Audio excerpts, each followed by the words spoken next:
Hallo René hier, willkommen zum zweiten Applaus-Video und zum eigentlichen Test. 300B Röhrengeräte sind nach langem Dornröschenschlaf, währenddem sie eher eine Sache esoterischer Freaks waren, wieder in Mode gekommen und die Modewelle hat den Raisong B50 ganz nach oben gespült. Er wurde schnell zum Hans Dampf auf allen Gassen oder die Franken und Schwaben würden sagen, zum Peterle auf allen 300B-Suppen.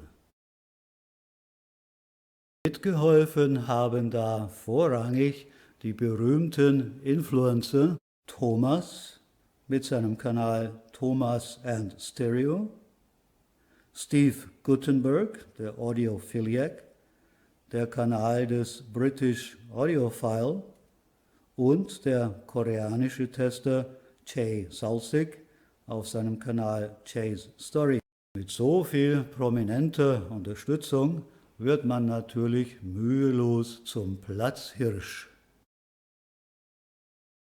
Eine kritische Stimme vernehmen wir nur bei Skunky Designs. Die technisch verblüffend kompetente Dame, ja, Sie sehen richtig, eine Dame, hat natürlich recht, dass da nicht alles erste Sahne ist. Aber wenn es besser werden soll, dann steigen auch rapide die Preise.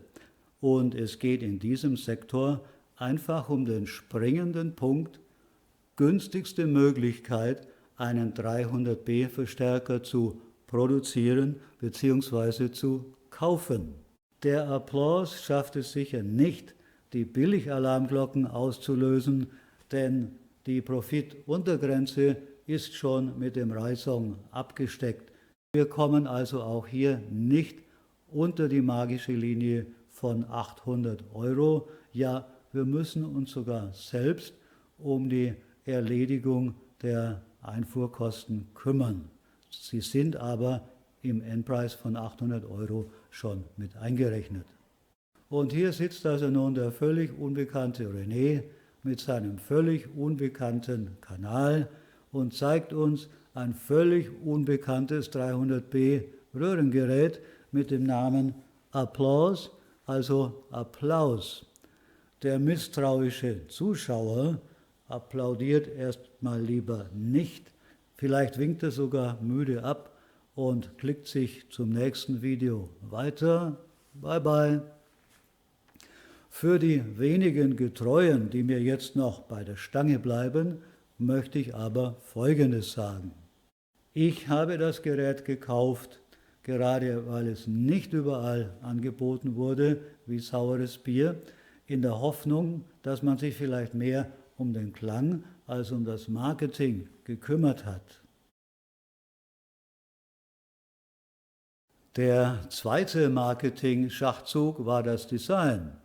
Während die Konkurrenz mit ungewollt altbackenem oder gewollt im Retro-Stil gehaltenen Gehäusedesign daherkommt, wurde dem Raisong ein schickes Edelstahlkleidchen verpasst, dessen Glanz ihn von den Biedermännern abhob. Aber beim Design könnten sich die Geister ein wenig scheiden. Ich gebe zu, der Raisong hat seinen Reiz, aber nicht jeder steht auf Hochglanz mit barocken Edelstahlsäulchen und eine gold-champagnerfarbene Frontplatte und auf das regelmäßige Wegpolieren von Staub und Fingerabdrücken. Hardliner werden die Pracht etwas zu schickimicki finden. Und an dem seriösen Vintage-Industrial-Look des Applaus durchaus Gefallen finden. Die beige, hammerschlagartige Lackierung löst Assoziationen an alte Qualitätsgeräte aus. Und wie steht's mit der Lichterpracht? Wie Sie sehen, man sieht nichts. Oder besser gesagt, fast nichts. Für Stimmung müssen Sie allerdings selber sorgen, denn es gibt keine gemütlichkeitsinduzierenden Lämplein, nicht einmal eine Power-On-LED, was vielleicht doch des Sparens zu viel war, das muss ich zugeben. Für die Techniker unter meinen Zuschauern, ich weiß, dass ein paar immer schon lauern, gibt es hier ein Foto vom Innenleben. Als nur hobbymäßig publizierender High-Ender kann ich leider nicht auch noch einen Reihsong dazu kaufen. Ich werde mich aber bemühen, Ihnen einen Eindruck von den klanglichen Fähigkeiten des Gerätes zu geben, indem ich es mit meinen viermal so teuren Monoblöcken und meinen fast fünfmal so teuren Bells Transistorgeräten vergleiche. Speziell für diesen Test habe ich mein B-Amping-Setup außen vor gelassen, um sicherzugehen, dass ich über die Bass-Performance des Gerätes realistisch berichte.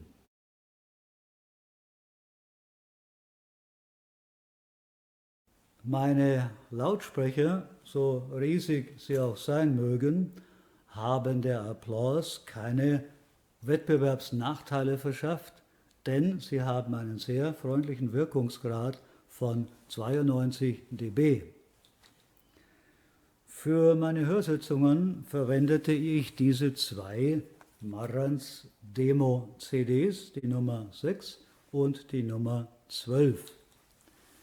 Im Folgenden werde ich, damit das Video nicht so lang wird, statt Kaijin, Sefzoi, Vor- und Endverstärkerkombination lieber CS sagen. Nature Boy von George Carlo and his Band ist ein peppiges Stück, dessen unglaubliche Dynamik nur die CS voll ausgeschöpft haben. Wenn der Gitarrist seine Saiten kurz über dem Steg hochreißt und zurückschnalzen lässt, dann zoomen die beiden da ganz nahe heran. Der Bass scheint Furchen in den Boden zu pflügen und schlägt fast in den Magen. Da hatten sogar die Bells-Geräte mit ihrer hochgelobten Bass-Performance keine Chance. Und mit der Applause ging der Drive naturgemäß noch weniger in die Beine. Eindeutige Sieger CS. Bei Ben Websters My One and Only Love hielten alle drei Wettkämpfer die drei Musiker sauber auseinander, ohne sie auseinander zu reißen, aber das Saxophon klang am saubersten über die Bells. Body and Soul. Body and Soul ist ein wunderschönes Female Voice Soft Jazz Stück, welches auf dieser CD von Katelinie von Otterlo interpretiert wird.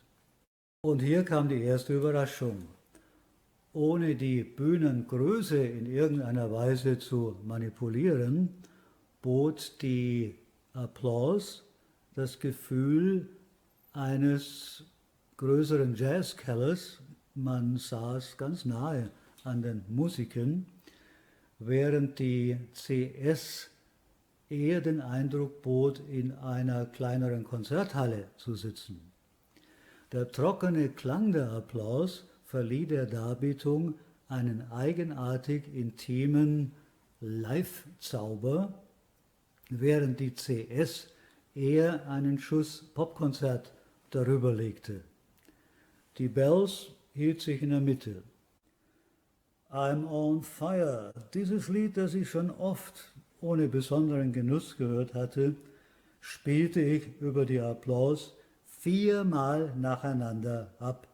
So verblüfft und fasziniert war ich. Fasziniert von der Authentizität der Darbietung.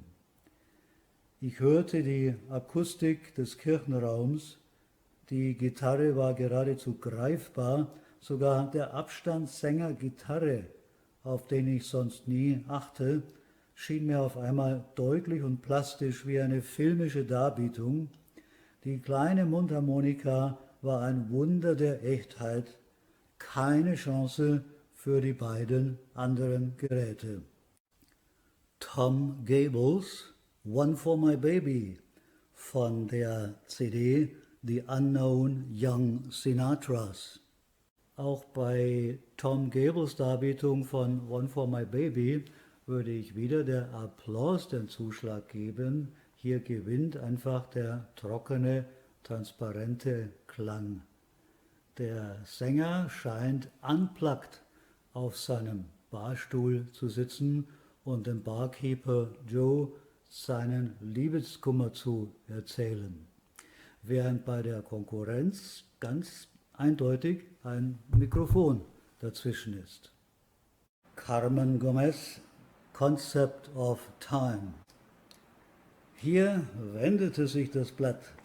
Die Blues Power des weiträumig aufgenommenen Stückes braucht nicht nur Blues-Feeling, sondern auch Kraft. Und davon haben die beiden anderen natürlich weitaus mehr zur Verfügung. Da muss sich bei Crescendos von Schlagzeug und Piano der Druck im Raum stauen. Da hilft Feinfühligkeit alleine nicht mehr.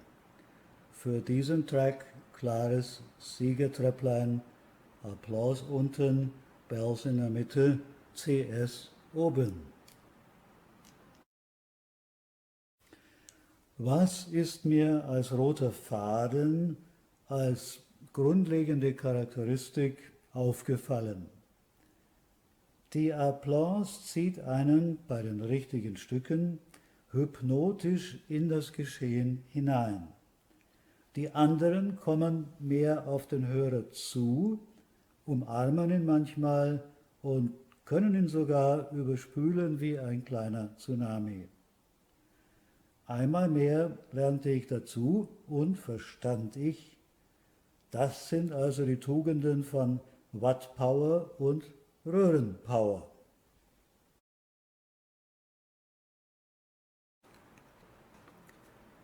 Fangen wir bescheiden an. Nur Vibraphon und Trompete. Seite 1, Blue Bossa.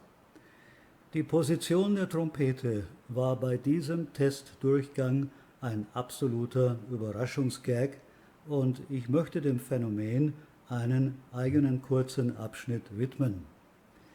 Während mit der CS die Trompete sehr nahe an, aber nicht in der Box spielte und mit der Bells beide Musiker mehr in der Mitte nahe beieinander standen, spielte über die Applaus die Trompete präzise aus der linken Box heraus, und das ist nicht negativ gemeint. Sie machte sich den Lautsprecher zu ihrem Resonanzraum, was eine verblüffende 3D-Abbildung bewirkte und Chad völlig sauber vom Vibraphon abkoppelte, während die Konkurrenz ohne solche Rückendeckung, abgerückt von der Box, die Trompete flacher abbildete. Beim letzten Track, Desert, spielte Chad Baker aber ebenfalls fast in der Mitte, direkt neben dem Vibraphon. Damit ist für mich bewiesen, dass die Positionierung von Musikern und Aufnahmemikrofon auf der Platte existiert und keine Marotte oder freie Erfindung der Applaus ist. Fairground Attraction, The First of a Million Kisses. Titel Find My Love. Hier schnitt die Applaus mit am schwächsten ab. Der Bass war ähnlich tief, aber nicht so elastisch.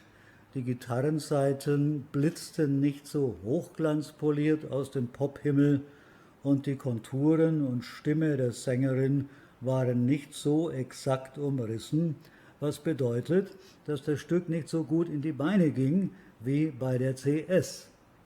Die Bells schaffte mehr Bassdruck, dafür war aber die Sängerin nochmals größer als bei der Applaus und damit einfach unrealistisch. Antonio Salieri, Konzerto für Flöte, Oboe und Orchester. Ein ziemlich unbekanntes Stück, das ich aber innigst liebe. Bei Klassik vermag die Applaus zu zeigen, dass es sich um Säle und nicht um Zimmer handelt, Die Illusion der Raumtiefe ist im Ansatz vorhanden, leider kann sie aber nicht hundertprozentig zum Tragen kommen, weil es etwas an Druck und Autorität in den unteren Mitten und Tiefen fehlt. Generell bleibt daher auch die Klangenergie auf den Bühnenraum, also den Lautsprecherraum, beschränkt, sodass die Darbietung nicht genug auf den Hörer zufließt, um ihn emotional ins Geschehen zu integrieren. Eine Schwäche, welche die Applause allerdings mit vielen anderen Geräten teilt. Puccini, Turandot, Signore Ascolta, vorgetragen von Deborah Sasson. Sehr schöne Digitalaufnahme mit dem RSO Stuttgart unter Gustav Kühn. Über die Bells gehört, scheint die Diva fast schon zwischen den Musikern zu stehen, was mir weder einleuchtet noch gefällt. Wenn sie sich so richtig ins Zeug legt, wirkt ihre Stimme etwas hallig. Die Wiedergabe über die Applause ist sauber und trocken, die Sängerin gut vor dem Orchester platziert, realistische Größe. Die Opernhausatmosphäre kommt gut herüber, die Balance zwischen Sängerin und Orchester überzeugt mich hier besser. Allerdings die CS hauchen der Darbietung einen Lackschimmer und eine übermütig funkelnde Festlichkeit drauf, wie das nur überlegene Geräte beherrschen. Diese Überlegenheit kostet aber, wie schon am Anfang gesagt, knapp 5-mal so viel. Wenn man das realistisch betrachtet, dann ist die Applause durchaus ihr Geld wert. Alles in einem Gerät kann man nicht haben, außer man hat so viel Geld, dass man alles haben kann.